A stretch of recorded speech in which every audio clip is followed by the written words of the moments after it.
Kasi boss, ano to? Si Taskar?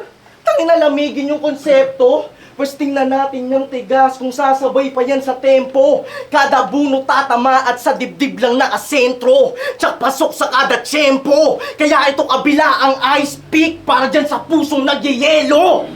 Puta, seryoso? Taskar? Pati karakter sa Dota ginawa mong batayan? Magmukha lang palaban? Eh kaso, magme-make sense ka lang bilang Taskar pag nilabas kang malamig yung katawan. Boss bitch! Boss bitch! I'm gonna tell you something real. Nung sinabi niyang ikaw kalaban ko, talagang tinamad akong sagaran ni hindi to ginanahan. Kasi ang wak-wak pa rin, kahit magpalit man ng pangalan. Tangina, dalawang battle nga lang meron siya sa YT bilang ay Sir Jax. Tapos biglang change name ng Taskar, nakakaloko lang yung timing.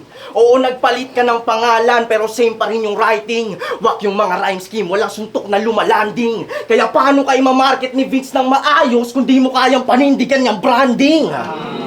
Ganitong kalidad ng MC? Boss! Hindi nakakagulat. At di porket namulat ka sa Rizal, ay magaling ka ng sumulat.